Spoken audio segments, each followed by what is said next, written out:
The Flying Jacket.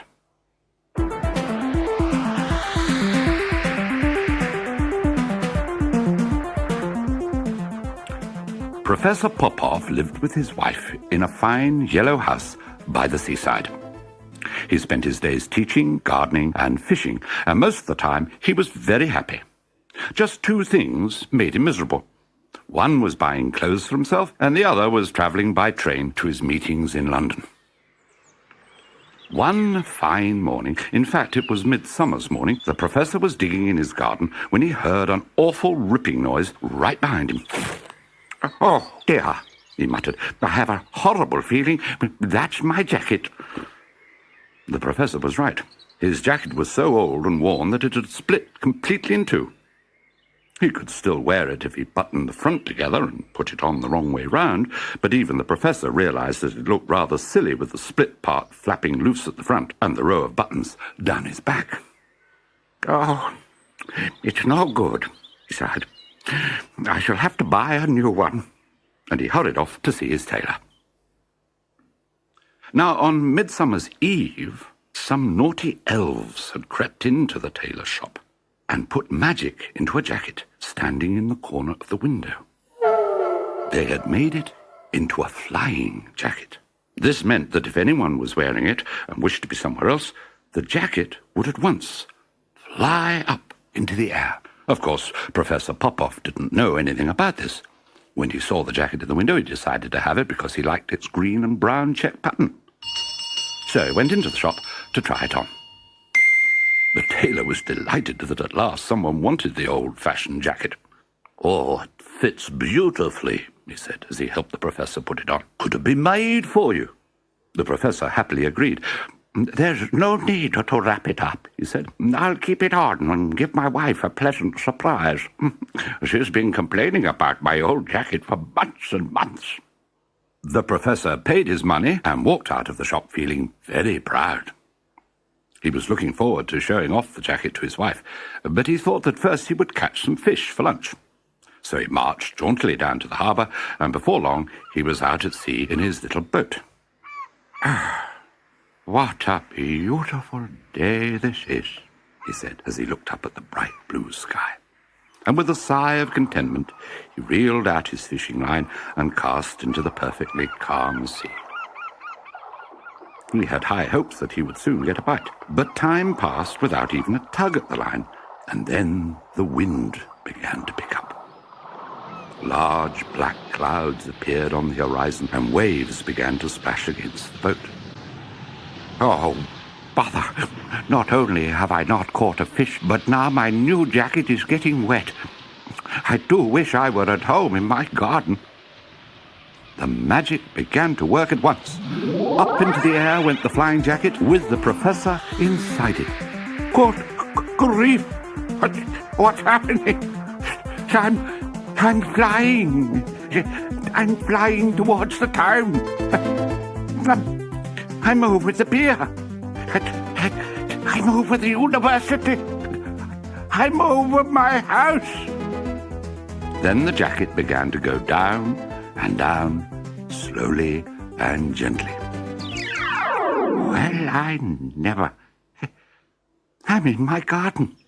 I can't believe it. It's this jacket. It must be a magic wishing jacket. The professor ran excitedly inside to find his wife. "Look at this amazing jacket." "Oh, that's very nice, dear. Much too nice for gardening." "Never mind that," the professor said impatiently. "Just watch this. I wish I were in the garden." The professor shot up towards the ceiling, across to the window, and then out into the garden.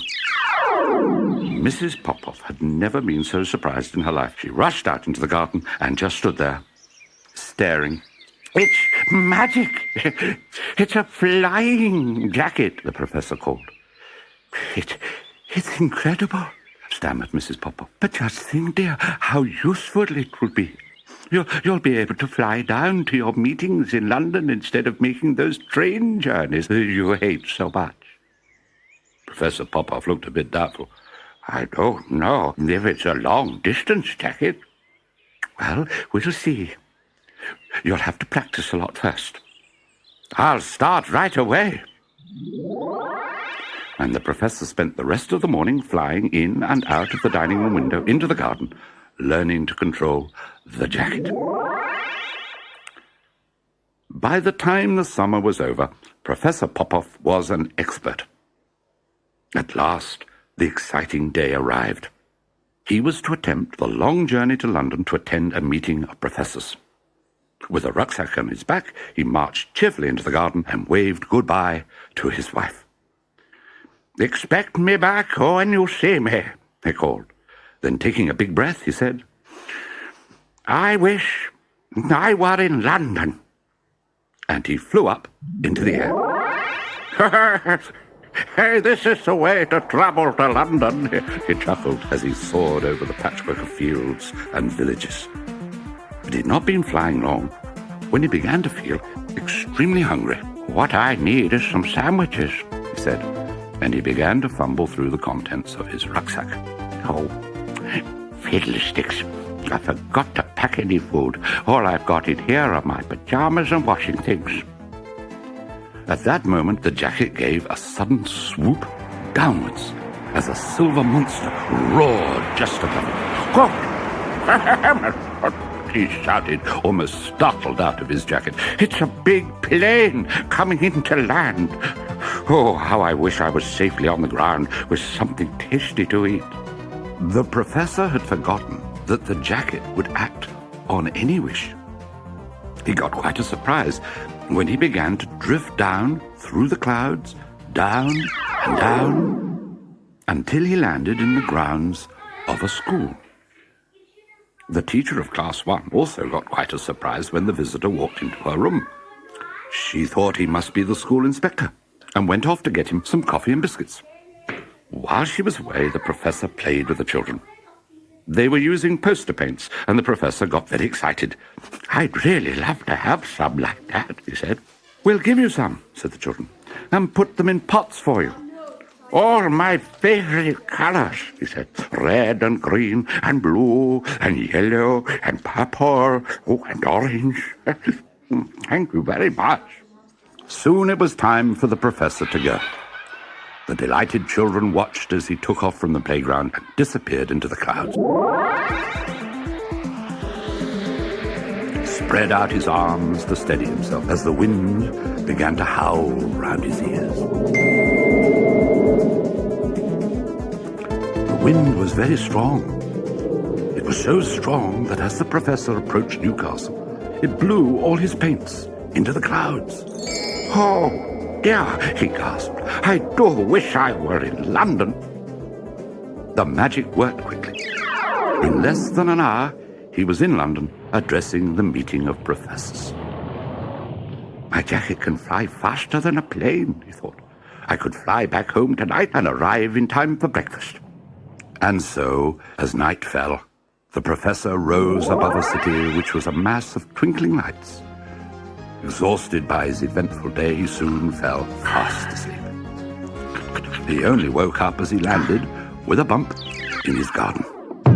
Mrs. Popoff was delighted to see him back and hear all about his adventures. And she had a good chuckle when, over breakfast, he read out a headline from a newspaper. "Listen to this, dear. Coloured rain falls over Newcastle. Scientists baffled." "Are you going to tell them that it was you spilling poster paints in the rain clouds that did it?" she asked. "Oh, I don't think so, do you?" said the professor. "Let's keep it a secret. Let's not tell anyone about the flying jacket." And you know, they never did.